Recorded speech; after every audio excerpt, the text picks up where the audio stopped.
तो multiplicative identity को दोस्तों हम इस तरह कह सकते हैं कि हमारे साथ जो मल्टीप्लिकेटिव आइडेंटिटी होती है वो 1 होती है दोस्तों। यानी अगर हम किसी नंबर के साथ इस 1 को मल्टीप्लाई करें तो इससे जवाब वही नंबर आएगा। यानी अगर हम 24 को 1 के साथ मल्टीप्लाई करें तो इससे जवाब 24 आएगा। अगर हम इस 1 को जिस भी नंबर के साथ मल्टीप्लाई करते हैं तो हमारे साथ वही नंबर दोबारा आता है। मतलब ये है कि अगर हम 1000 को 1 के साथ मल्टीप्लाई करें तो इससे जवाब वही 1000 आएगा।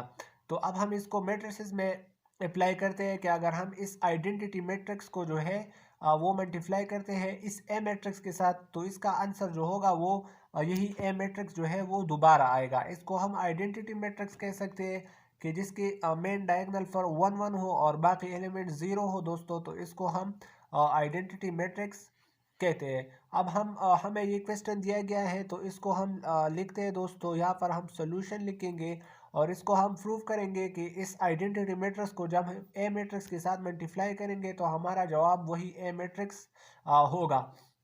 तो इसको हम इस तरह कह सकते हैं दोस्तों कि जब हम ए और आई को फाइंड करें तो हम पहले ए मैट्रिक्स को लिखेंगे। जो हमें दिया गया वो है 5 -3 4 और 6 और इसके साथ अब हम इस आइडेंटिटी मैट्रिक्स को मल्टीप्लाई करेंगे जो होता है 1 0 और 0 और 1।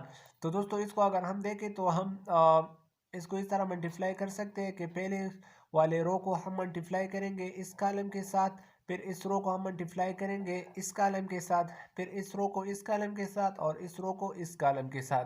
तो दोस्तों जब हम 5 को मल्टीप्लाई करें 1 के साथ तो इसका आंसर आता है 5। इसी तरह -3 0 जार -0 5 0 जार 0 और -3 1 जार -3।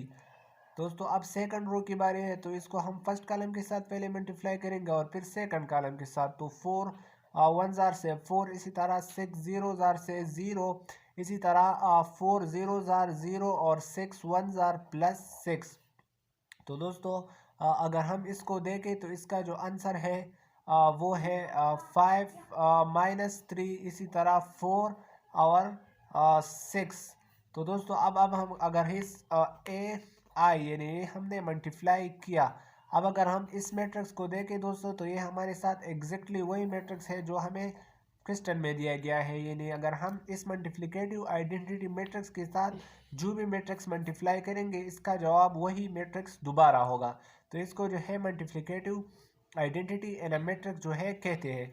अब हम क्वेश्चन नंबर इसमें जो हमें दूसरा क्वेश्चन दिया गया है अब हम उसको पढ़ते हैं दोस्तों कि हम यहाँ पर लिखेंगे सोल्यूशन और हम यहाँ पर लिखेंगे बी आई।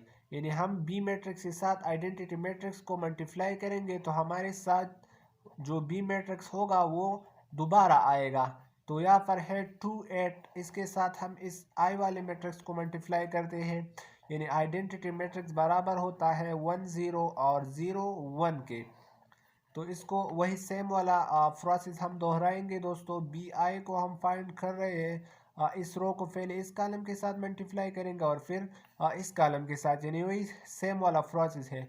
तो -7 को 1 के साथ मल्टीप्लाई करते हैं तो इससे आता है -7, इसी तरह 3 0 जार 0, इसी तरह -7 0 जार 0 और 3 1 जार 3।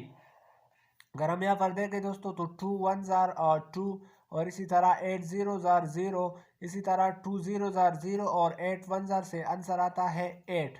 तो अगर हम दोस्तों अब यहाँ पर ये लिख के कि इससे क्या आंसर आया तो आता है -7, इसी तरह 3 2 और 8।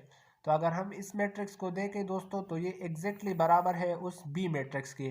यानी हम कह सकते हैं कि जब हम आइडेंटिटी मैट्रिक्स को किसी भी मैट्रिक्स के साथ मल्टीप्लाई करें तो हमारा साथ जो आंसर होगा वो वही मैट्रिक्स होगा जो हमें क्वेश्चन में दिया गया है।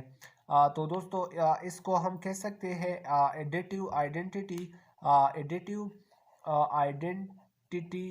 इन अ मैट्रिक्स। इसको जो है additive identity in a matrix कहते हैं दोस्तों। कि अगर हमारे साथ सपोज कोई हमें अगर कोई मैट्रिक्स दिया जाए, ए मैट्रिक्स अगर हमें दिया जाए दोस्तों और इसको हम मल्टीप्लाई करें, इसको अगर हम मल्टीप्लाई करें इस आइडेंटिटी मैट्रिक्स को आई पर डिनोट करते हैं। अगर हम कोई एम मैट्रिक्स मल्टीप्लाई करें आइडेंटिटी मैट्रिक्स के साथ तो इसका जो आंसर होगा दोस्तों वो फिर हमारे साथ वही जो होगा वही ए मैट्रिक्स जो है वो हमारे साथ उसका फिर आंसर होगा। तो इसको जो है हम दोस्तों एडिटिव आइडेंटिटी इन मैट्रिक्स जो है कहते हैं दोस्तों। तो आज के लिए इतना ही।